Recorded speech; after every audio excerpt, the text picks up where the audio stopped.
What's going on YouTube? Welcome to another MLB The Show 23 video. In today's video, we'll be talking about roster update prediction, guys that may go up in the next roster update, some investments that you guys can make to make some stubs, or some guys that if you guys think are too high to invest in, we can think about doing pre-orders for those guys for the next roster update. If you guys like these type of videos, go ahead, hit that subscribe button, turn notifications on so you guys don't miss out on the next video. Let's go ahead and get into today's video. So the first guy we're going to be talking about that's on my list is going to be a Framber Valdez. I don't know if I said that right. Probably not. Let's go ahead and take a look at him right now. So he's already supercharged, so his price is a little up. So he might be a guy that you want to do pre-orders for instead of investment. But he's sitting at a 78 Ks per 9, 78 hits per 9, 64 Ks per 9, and a 72 walks per 9. When I go to Fangraphs, fangraphs.com is a place to go for roster update predictions.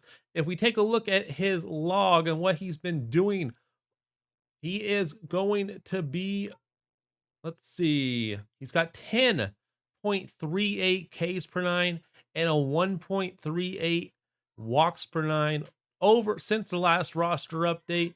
And if another good way that we can take a look at him is I will go ahead and pull up his game log. That's always a good indication.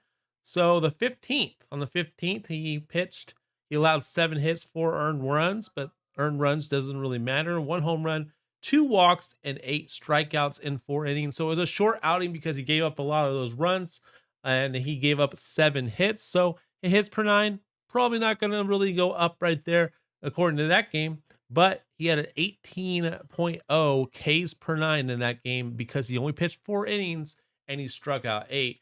So basically he was averaging 2 strikeouts per inning.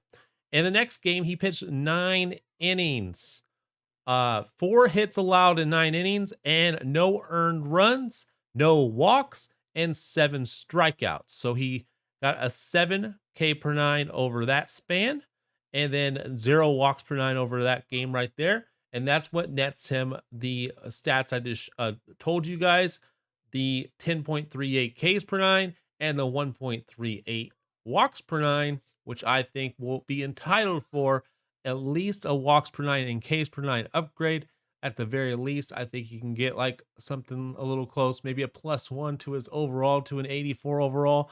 Maybe he gets that +2 and goes diamond. So at the price that he is right now, he's 200 stubs above quick sell. So it's not terrible investment right there. He's almost at the 84 quick sell price though. So if you guys want to hold off on him, maybe do some pre-orders on him. If he goes to 84 overall, he might not, but hey, if he doesn't go to 84 overall, then you get him at that really cheap price. You get him less than that. And then maybe in the next update, he gets that boost to 84 or an 85. If he stays hot, starts striking out some more guys, less walks, less hits, you never know what you can see. He basically just had a great outing, 9 innings pitched, only 4 hits allowed after having a tough outing. So that's really good, but that also could level out his stats. That's why we're going over him first. He's not my main upgrade, but he is on the list. Next one. Let's go ahead and go back. We're going to take a look at Justin Steele. I think he actually just got an upgrade in the last one, but he's an 80 overall and he's got lots of room for upgrades. K per 9 can go up, walks per 9 can go up. So we're going to go ahead and take a look at Justin Steele in his last few games. On the 16th, he did get the loss, 5 hits allowed, 5 runs allowed, 5 and 1 walk, but 8 strikeouts. That 8 strikeouts netted him 12 Ks per 9 for that game. And the 1 walk, not the greatest. In the next outing, though, he did pitch 6 innings, allowed 4 hits in 6 innings, no earned runs, 1 walk, and 6 strikeouts. So he's striking out a lot of people. He's getting that 1 walk here or there. So I don't know if that's going to hurt him, but I think his Ks per 9 can give him a boost. Hits per 9 maybe stays the same. I don't think it really goes down. Maybe he gets a +1. Maybe that +2 that we're looking at, you see +5 to hits per 9 and +5 to Ks per 9 would boost him to an 82 overall. So maybe he gets that +5 to Ks per 9 and he goes to an 81 overall. If that is the case, he'll be a 600 quick sell at an 81 overall. If you invest him at 246 stubs right now, you will make about $350 50 stubs for each Justin Steele that you invest in. This one I kind of do like. I kind of do like him. I do. All right, next one. We are going to be looking at a Michael Waka, I think is his name. Michael Waka. So we'll do Michael W. You guys are searching this as you're watching the video. Go ahead. Now, I don't think we see a crazy +7 out of Michael Waka, but the reason we like him, a low hits per 9, a low K per 9, a lot of room to upgrade with a 54 hits per 9 and Ks per 9 just as low right there. And if we take a look at his game log, it's pretty good. On the 15th, 7 innings pitched, 1 hit allowed, 1 walk, and 11 strikeouts. So only 1 hit allowed in 7 innings. He needs a hits per 9 upgrade. 11 strikeouts. He needs a Ks per 9 upgrade. That's a 14. For anyone wants to know, 11 Ks in 7 innings nets you a 14 K per 9 rating. That's pretty good. Walks per 9, 1.29 because he had that 1 walk. Not terrible. And the next outing, which is on the 21st, 6 innings pitched, 5 hits. 5 hits hurts us a little bit, but 1 walk with 4 strikeouts. He didn't strike out as many, but overall, his Ks per 9 is a 10.38, and his walks per 9 is a 1.38. And then it doesn't have his hits per 9 ratio. We could figure it out if we really, really wanted to. But 6 hits over 13 innings is really, really good. So he's pitched 13 innings and he's allowed 6 hits. I think he deserves a hits per 9 and Ks per 9 upgrade. Does he get a crazy boost? Who knows? But hey, he could be on Gold Watch after this update. You can invest in him at 56 stubs. He's even going for 190, so not a bad flip. Buy him for 56, sell him for 190. You can make some stubs that way. Go ahead. So buy him for 56, possibly sell him for 190. Definitely a good investment right there, in my opinion. And he could go gold, and you could be surprised at that 400 stub quick sell price at a gold 80 overall. All right, next guy we're going to be taking a look at that we've been highly invested in. He is on the expensive side. He is on, I believe, a diamond watch. And that is going to be Randy Arozarena, 84 overall. Just needs that +1. If you guys notice, if he gets a +11 to power versus right and a +11 in contact versus right, it would boost him up to an 87 overall. Let's go ahead and take a look at his splits versus righties, considering that's where he could grow the most. Okay, versus righties, this man is batting .314. He has 2 doubles, 2 home runs, 9 RBIs, and 9 walks with only 6 strikeouts since the last roster update, so in 13 games. Versus lefties, just so we could see, he's batting .286 with 3 walks, 0 home runs, 2 singles, and a run. So does his power go down versus lefties? I mean, it could. His contact, I don't really think will be touched. Advanced stats, if we look at his ISO, which is basically power, versus righties, it says it's 190. Versus lefties, it says it's 190. Or no, versus righties, it says it's 229 is his ISO. So slugging, 543, pretty good right there. On base percentage, 468. OPS, 1.01. That's pretty good. So he definitely could get an upgrade. Don't know if he will. I just really wanted to see him go diamond. I've been invested in him since he was a low gold, and I held him. Even though I can sell him right now for an investment, I really think he's going to go diamond at some point this year. So I've been holding on to him, and we're still waiting. All right, so I did forget one more pitcher, and I'm sorry for those fans out there that I forgot. He is a 77 overall, and an 80 overall he would quick sell for 400 stubs. He's already at a 400 stub quick sell price. Hits per 9 could go up. Ks per 9 could go up. Walks per 9 could possibly go up. But he's got room for improvement everywhere. And this man has done nothing but shine. Okay, 1-0. See, no, he's 2-0. But on the 14th, he allowed 4 hits and struck out 13 for a 16.71 Ks per 9.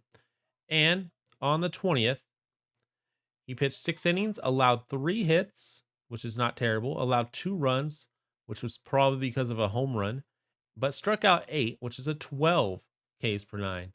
Overall, this guy, I believe, has one of the highest Ks per 9 in the league over the last roster update. If I'm not mistaken, no, Spencer Strider's higher. So besides Spencer Strider, Mitch Keller has the highest Ks per nine since the last roster update. 13 innings pitch, a 14.54 Ks per nine. I think this Ks per nine is a lock, but I think he might get like a plus 12. He honestly deserves like a plus 15 to go up to like 80 Ks per nine, in my opinion. And his per nine can go up as well. Walks per nine, he really hasn't been walking too many people either. Yeah, he has 0 walks over that span. So if they upgrade walks per nine, he can. This guy could go to like an 83 overall. I'm not even kidding. So should you invest in him at 400 stubs? Maybe. Maybe you should. Guys, we already kind of know about because we talked about him a lot in our last roster update video, and we're going to be talking about him again. Luis Robert, 81 overall, quick sells for 700 or 600 stubs. He is at almost at a 900 stub price right now, which would make him almost an 82 overall price. We're looking at his righty numbers because obviously he kills lefty numbers. So let's go ahead and take a look at his game log for righties. Go to splits. We'll go to splits tool. And I got to make sure we have it under the right. Here we go. Versus righties. He's batting 263 against righties. Not terrible. With 5 home runs, 2 doubles, 6 RBIs. That's pretty good right there. Advanced though. 711 slugging. His ISO is 447, so he's definitely hitting for power. But yeah, he's just batting 263. So contact wise might not go up, but I think his power can get a significant boost. Maybe a plus 11 to his power. Maybe that brings him up to like an 82, 83. I've been invested in this guy since he was like, and I think I got him for like around 400 stubs, most of them. I think I did buy some for around 600 at his new quick sell of 81 overall, but I still really like him. Definitely think he's going to at least get a +1. Don't know if he'll get any higher than that because he needs a hit for a higher average. However, he could get a little contact boost. 260 is not a terrible average. And one of the last guys that we are going to be talking about is going to be Nolan. He is a 73 overall, and he's already a pretty hefty price. If we take a look at him, he is around 255 sell now, 474 buy now. So people really like this guy. His most room for improvement is contact versus lefties, but he can still improve contact versus righties and power versus righties. And if we take a look at his numbers, they're absolutely crazy. Let's just listen to these guys real quick. First of all, we'll look at his standard numbers, which is against lefties. He is batting 500. He's only had 8 at-bats, nothing crazy. 10 plate appearances, had 2 walks, but he's got 2 home runs and a double and a single with 4 RBIs and 2 strikeouts. That nets him a ISO of 875 against lefties. Small sample size against lefties, but hey, I mean, it is what it is. It's going to happen. He is a lefty. On base percentage of 600 and a slugging percentage of 1.375 with a OPS of 1.97 against lefties. Like I said, 10 plate appearances, not going to get a crazy boost from 10 plate appearances, but let's go talk about his righties.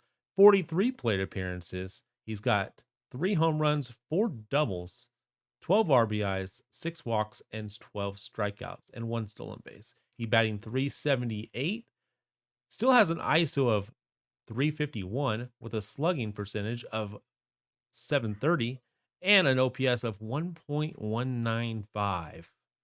That's pretty good across the board versus righties versus lefties. I can see him getting a boost across the board. Contact versus both sides, power versus both sides. I just don't know how much they're going to boost his power versus lefties because it's a small sample size, but I think it deserves a boost. Nolan Gorman should be going up. How far? I don't know. Maybe a 76, 77. I don't know if you invest in this guy. Maybe a future gold, though. So definitely could invest now and early before he gets closer, because once he hits that 78, 79, a lot more people are going to be in on this guy going gold. So get on him early, and he could be a future gold for you and make you a lot of stubs. Now, if we just go take a look at my inventory, that is going to be the it of our predictions. I will show you guys some of the guys I already have. I'll show you guys my buy orders, but like I said, I got some Randy Arozarena still. Probably going to sell most of those just in case he doesn't go diamond, and I can still get a decent amount of subs on him, or I might just hold him and hope for that diamond push. We got Kevin Gausman, which we did not talk about. He is pitching tonight as I'm doing this video on Friday. I'm doing this video on Friday. It's probably going to be up on YouTube on Saturday. But Kevin Gausman, if he pitched well Friday night, this guy has a chance to go diamond. So we'll have to see how he does on Friday. You might want to get it on him, but that's why I didn't talk about him. He didn't have the greatest outing in his last outing, so I honestly think he stays the same. Might get a little downgrade. I've been in on this guy forever since he was 400 stubs, so I've already made profit on this guy. I'm just seeing if I can make a little bit more. Next up, I have 106 Luis Roberts. Like I said, definitely in on this guy right there. I think I still have some other pitcher. Valdez we talked about. Like I said, he's supercharged, a little overpriced. The guy probably do some pre-orders on. He's only 200 over quick sell though, so nothing crazy. If you do want to invest in him, you can go ahead. Brent Rooker was on my radar, but he has not been playing that good. But I'm still gonna hold him. Hopefully he starts playing well again, but he is no longer on the upgrade radar. Brent Rooker though could be a long-term hold. He might even get a downgrade this week. We'll have to wait or next week. We also got Luis Castillo. He's been playing very, very good.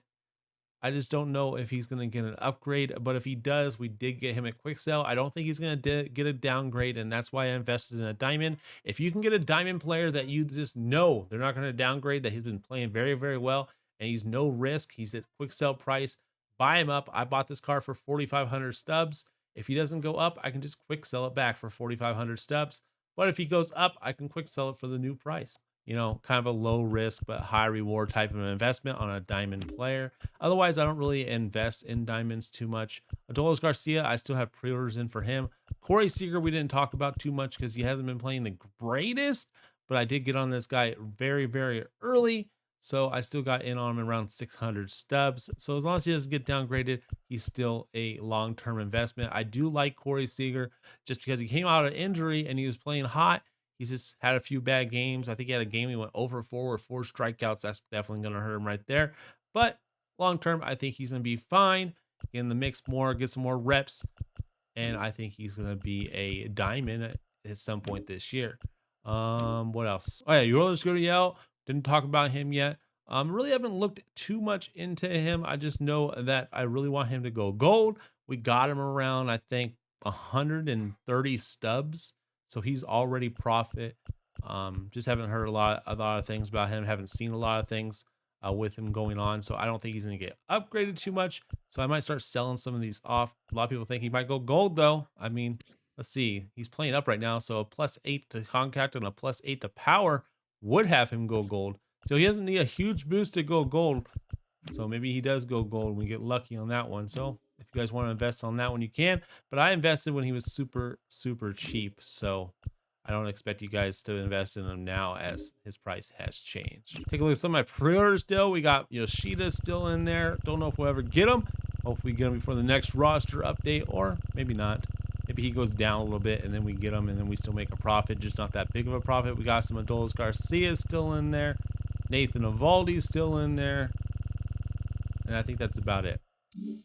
Anyways, if you guys did enjoy this type of video, or if you just enjoy this video in general, go ahead, hit that thumbs up button, subscribe for new. Turn those notifications on. If you haven't yet subscribed, I appreciate it. It helps the video out a ton. And I already know that over 50% of people that watch my videos have not yet subscribed. So please subscribe. And I'll see you guys next.